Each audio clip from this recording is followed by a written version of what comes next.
One thing that really changed my life was the theology of the body.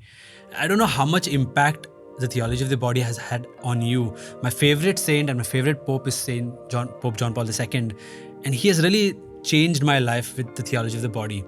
Has the TOB helped you understand your identity and sexuality better? You can probably tell by my massive smile that it has.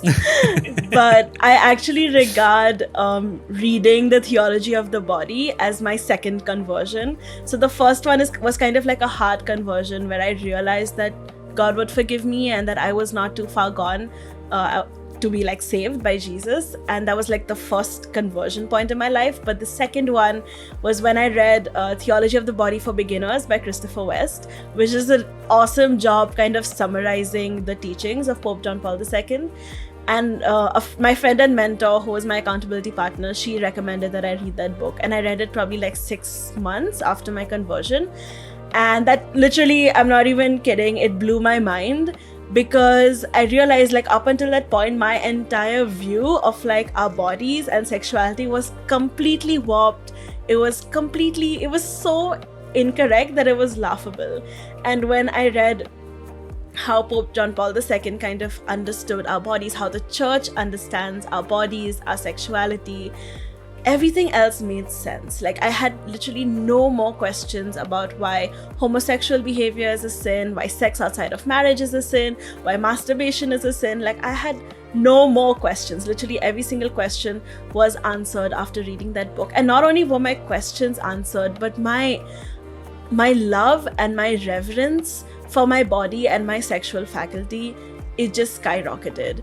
I began to see my body the way God sees my body, and that was just a game changer, because I no longer felt like it was unimportant. I realized that sex is so important. It's so very important that it belongs in this beautiful context of marriage, of the one-time long-term committed relationship between a man and a woman. And that just gave me so much of hope and so much of peace about, like, leaving all of these attachments, all of these sinful inclinations that I had, of leaving everything behind. I just felt so much of hope about it, because I realized that I really was giving it up for the sake of something so beautiful and so perfect that I don't even know how much of this is going to make sense for someone who's not read Theology of the Body, but it's not something I can summarize in a sentence now anyway. But yeah, it was really a massive changing point. I remember when I read Theology of the Body, I was talking about it with my friend, and I was like, why didn't anyone tell me any of this before? Like, if you just told me these beautiful reasons behind the teachings of the Catholic Church, I would have been sold, like, from the start. But no one did. And I remember you telling my friend, like, oh, we should start, like, telling people about this. Like, we need to. And she was like, oh, there are actually a lot of Theology of the Body conferences and stuff like that. But I was like, why didn't anyone tell me? I think if someone had told me, I wouldn't have done like 90% of the things I did. And I would not have been so lost and so confused and so opposed to the church. One of the main things of the theology of the body is what God calls us, and what St. John Paul II talks about is chastity.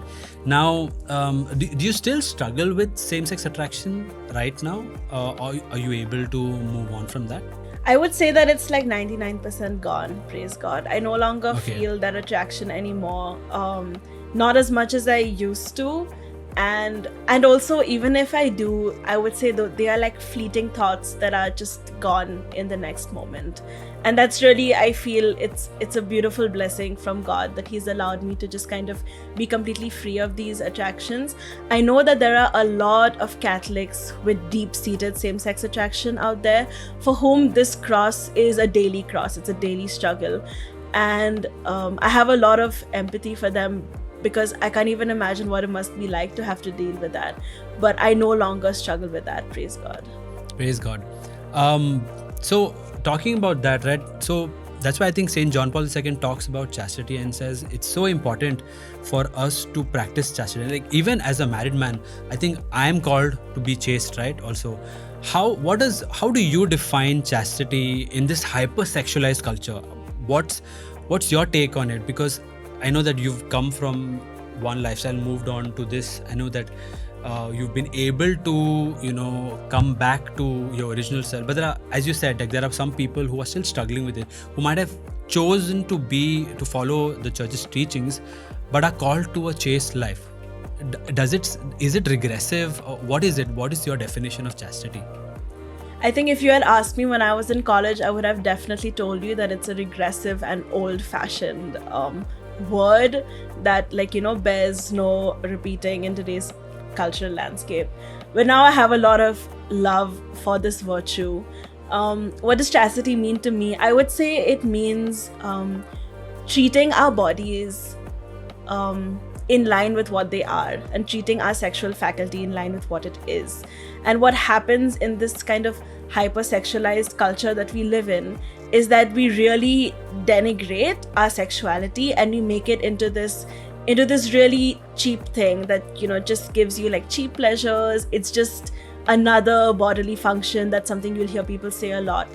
And that's not in line with what it really is. Like there's a mismatch over there.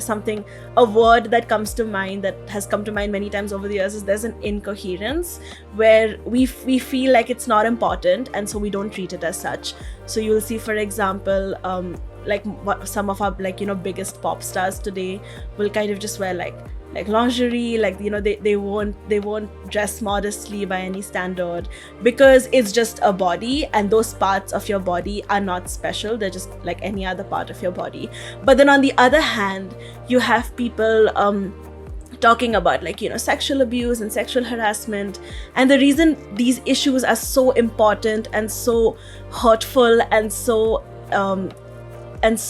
basically important to us is because these parts of our bodies are very, very important. They're precious and important and different from any other parts of our bodies. And I feel like there's this incoherence in the culture where on the one hand you have people saying, oh, it's not important, it's just another regular part of your body, sex is just a regular kind of animalistic instinct, there's nothing special about it.